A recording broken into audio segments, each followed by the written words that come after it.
Salom, ekranda ko'rib turgan odam bu men. Ismim sir bo'la qolsin. Meni ko'pchilik Jaju deydi. Biz oilamiz bilan birgalikda chekka bir qishloqda yashardik. Oilamiz ahil inoq edi, ammo mening onam, otam o'gay.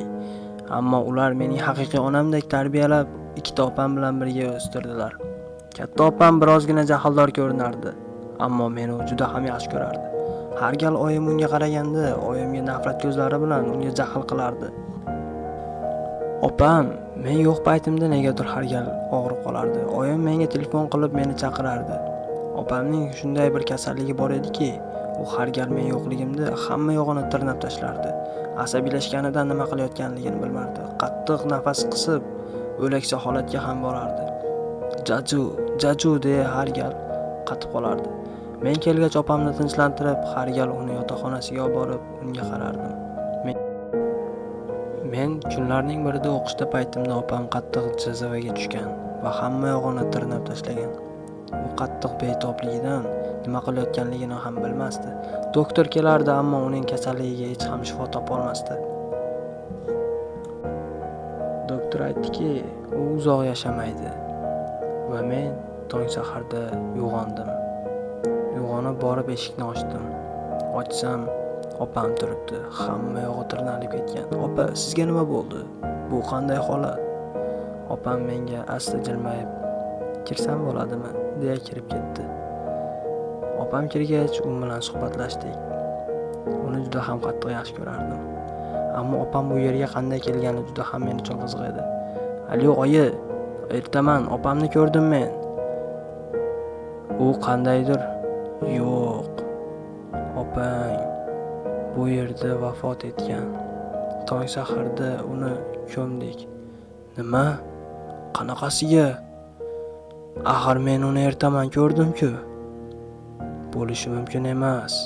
Nahotki u mening opamning arvohi bo'lsa?" "Yo'q, xudoyim." O'zimga kelib, asta o'zimni ushlab, opamning oldiga bordim. U yerda oilamiz bilan birgalikda dafn marosimini o'tkazdik. Kechasi-yu kunduz o'ylardim, opam nega hech kimga ko'rinmay faqatgina menga ko'rindi. Birozdan so'ng eshik tomondan qandaydir soya ko'rindi. Soyaning ichidan esa opamning arvohi kelardi. Yo'q, xudoyim, juda ham qo'rqinchli. Hamma yoqdan qon oqib turardi. U menga qarab qo'l uzatib, "Salom ukajon" degandi. "Opa, nega bunday qildingiz? Axir sizni hammamiz yaxshi ko'rardik. Nega o'zingizga azob berdingiz? Nima uchun?"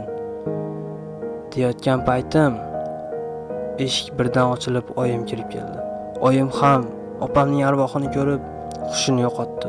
Arvohi esa oyimga shunday vajohat bilan qaradiki, oyim oyoqlarida tura olmay qoldi.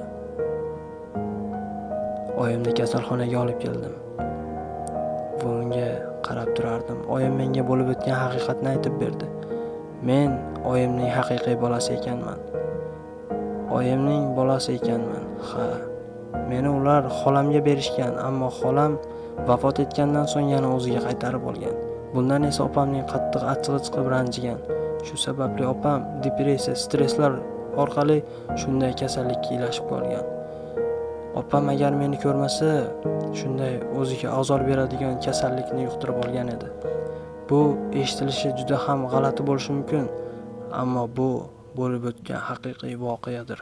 U har doim shu yerda bizni kuzatib yuradi.